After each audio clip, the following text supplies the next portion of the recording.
The new expansion for Crusader Kings II is called Sons of Abraham. It focuses on the Abrahamic religions of Christianity, Islam, and Judaism. Christianity is going to receive the main attention, but we've also done stuff with Islam, and now you're going to actually be able to play as a Jewish character as well, one of the Khazars, for example.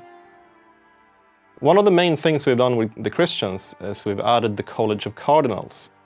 These are 9 special characters or priests that elect the Pope when the Holy Father has died. The cardinals are selected by the Pope from among the clergy of Europe, and this is done through a kind of a process where he likes certain factors about a priest or dislikes other factors. So virtuous characters and Italians and characters that the Pope likes for various reasons are likely to be selected as cardinals. And then when the Pope dies, the cardinals, the 9 cardinals, decide who will be the new Pope. Through this system, the player can indirectly make sure that one of the priests from his realm is elected Pope.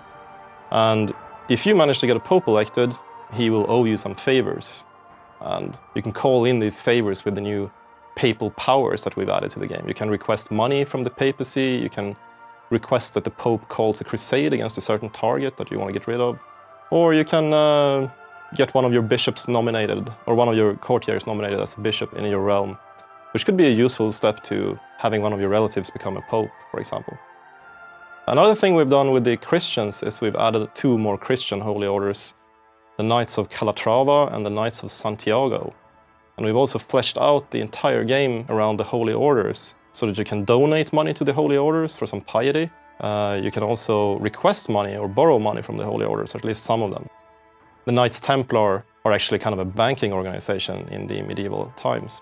However, if you borrow money from the Knights Templar, they might request some favors in return. For example, that you send them one of your sons to serve in their ranks, or they might want to build a castle within your realm, and it's kind of hard to refuse when you owe them money.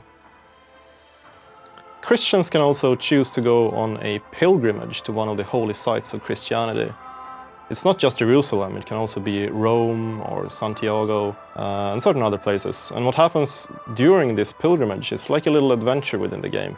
If you've played with the old DLC or expansion Sword of Islam, it's going to be quite familiar to you because Muslims can go on the Hajj to Mecca, which is a very similar mechanic.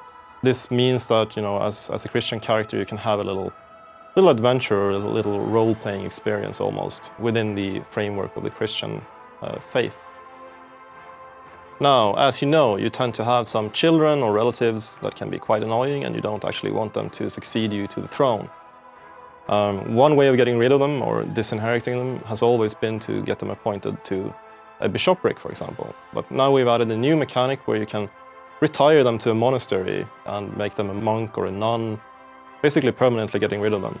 Of course, if they're kind of a martial character, a male member of the family, they can choose to go off to join one of the knightly holy orders as well, so they can actually have a meaningful life on their own in the Holy Land, perhaps becoming appointed, you know, the commander of a castle somewhere, something like that. We've also spent a lot of time with the heresies in the game. Now, the heresy mechanic in Crusader Kings II has always been kind of simplistic. You know, heretics rise up, they take a province here or there, and it spreads kind of strangely, and so on. So what we've done is we've improved these events where the heresies rise up, and what the heretics do. And actually, if a heresy becomes more powerful than the parent religion, the heresy can actually become the new orthodoxy.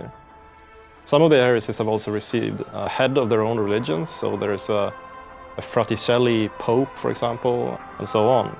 Of course, this depends on if the heresy should have a head of a religion. Some of them were distinctly anti-clerical, and they haven't been changed, basically. However, the Cathars, for example, or Cathars, can now have female priests in accordance with the historical Cathars. So we tried to make the heresies, all of them, basically a little bit more distinct and more interesting.